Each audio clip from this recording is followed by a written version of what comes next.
जय माता दी पौराणिक कथा धारा में आपका हार्दिक स्वागत है।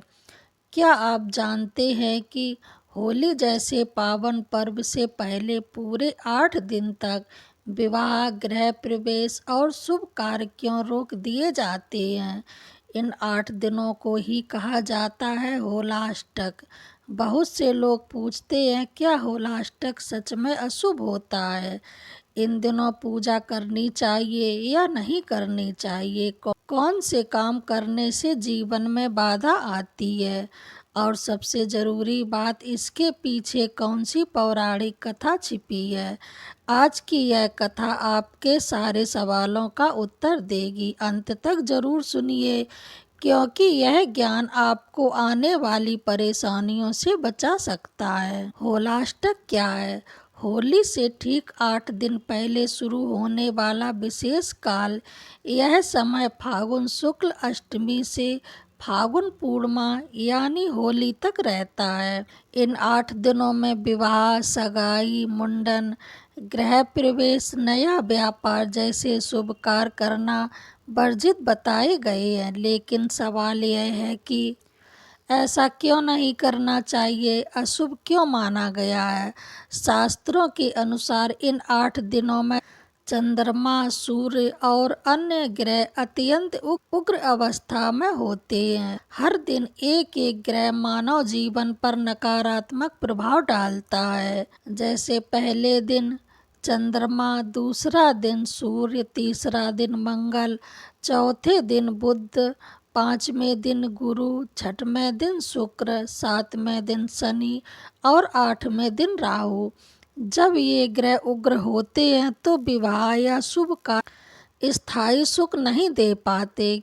इसलिए बुजुर्ग कहते हैं, होलाष्टक में किया गया शुभ कार्य जीवन में कष्ट बढ़ा देता है। अब आते हैं सबसे महत्वपूर्ण भाग पर, होलाष्टक से जुड़ी पौराणिक कथा। बहुत समय पहले एक असुर राजा था, हिरण्यकश्यप। उसने कठोर तपस्या कर वरदान प्राप्त किया था, ना दिन में मरेगा, ना रात में, ना घर में, ना बाहर, ना मनुष्य से, ना पशु से। इस वरदान के बाद वह स्वयं को भगवान मानने लगा।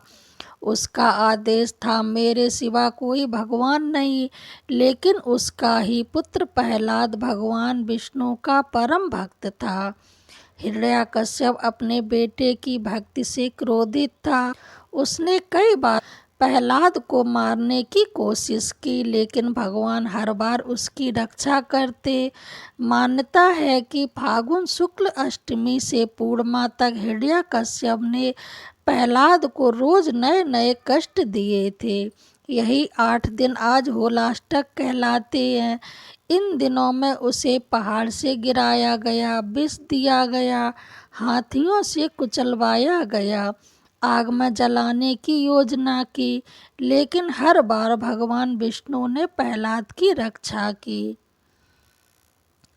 हिरण्यकश्यप की बहन होलिका को वरदान था कि वह आग में नहीं जलेगी।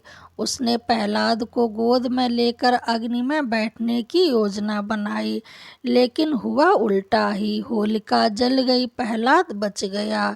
यही है अधर्म पर धर्म की विजय। इसी कारण इन 8 दिनों में कष्ट, पीड़ा और संघर्ष का प्रतीक माना गया है। अब जानते हैं होलाष्टक के इन दिनों में क्या नहीं करना चाहिए। शास्त्र स्पष्ट कहते हैं, विवाह, सगाई, गृह प्रवेश, नया वाहन, नई दुकान, मुंडन संस्कार, क्योंकि यह समय सकारात्मक शुरुआत के लिए नहीं है, बल्कि आत्मचिंतन और भक्ति के लिए है। अब जान लेते हैं होलाष्टक में क्या करना चाहिए। अब ध्यान से सुनिए, यह बहुत महत्वपूर्ण है। इन 8 दिनों में भगवान विष्णु का स्मरण करना चाहिए, प्रहलाद का पाठ करना चाहिए, अपने इष्ट देव का नाम जप करना चाहिए, दान करना चाहिए, संयम रखना चाहिए, अहंकार त्याग देना चाहिए। यह समय आंतरिक शुद्धि का है। अब सभी के लिए विशेष उपाय। अब अगर होलाष्टक में मन अशांत रहता है या जीवन में रुकावटें आती हैं तो यह उपाय जरूर करें। रोज ओम भगवते वासुदेवाय का जप करें, शाम को दीपक जलाएं, गरीब को भोजन कराएं, क्रोध और वाणी पर नियंत्रण रखें। होलाष्टक का आध्यात्मिक संदेश। होलाष्टक हमें सिखाता है कि संघर्ष के बिना विजय नहीं और भक्ति के बिना रक्षा नहीं। प्रहलाद की तरह अगर श्रद्धा सच्ची है तो भगवान स्वयं रक्षा करते हैं।